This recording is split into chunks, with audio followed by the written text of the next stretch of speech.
അങ്ങനെ എവിക്ഷൻ പ്രക്രിയയുടെ ഒരു പ്രൊമോയും കൂടെ വന്നിരിക്കുകയാണ്. ഇന്ന് ജാൻമണിയാണ് പുറത്തേക്ക് പോകുന്നതെന്ന് കിട്ടിയിരിക്കുന്നത്. പക്ഷേ എനിക്കറിയില്ല ജാൻമണി മാത്രമാണോ പോകുന്നതെന്ന്. ഒരാൾ മാത്രം പോയെന്നാണ് പറയുന്നത്. പക്ഷേ ലാലേട്ടനെ പ്രൊമോയിൽ പറയുന്നുണ്ട് ഒന്നിൽ കൂടുതൽ ആളുകൾ പോകാൻ ചാൻസ് ഉണ്ടെന്ന്. പക്ഷേ ജാൻമണിയുടെ കൂടെ എനിക്ക് തോന്നുന്നു ശരണ്യയും അതുപോലെ തന്നെ ശ്രീരേഖയൊക്കെ പുറത്തേക്ക് പോകാൻ അർഹതയുള്ള ആൾക്കാരാണ്. കാരണം അവരൊന്നും പ്രത്യേകിച്ച് ഗെയിമൊന്നും കളിക്കുന്നില്ല. പക്ഷേ ശരണ്യ ഇപ്പോൾ ഒന്ന് കളിച്ച് വരുന്നുണ്ട്. എന്നാലും മറ്റുള്ളവരെ അപേക്ഷ നോക്കുമ്പോൾ വലിയൊരു ഗെയിമറായിട്ട് തോന്നുന്നില്ല.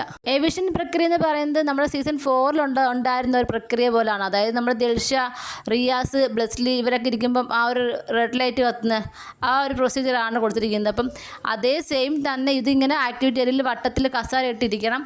അപ്പോൾ റെഡ് ലൈറ്റ് കത്തുന്ന ആരാണ് അവർ ഔട്ട്, അതാണ് കൊടുത്തിരിക്കുന്നത്. അപ്പം ജാൻമണി പുറത്തേക്ക് പോയി എന്നാണ് കിട്ടിയ വിവരം. കൂടെ ആര് എന്നറിയില്ല.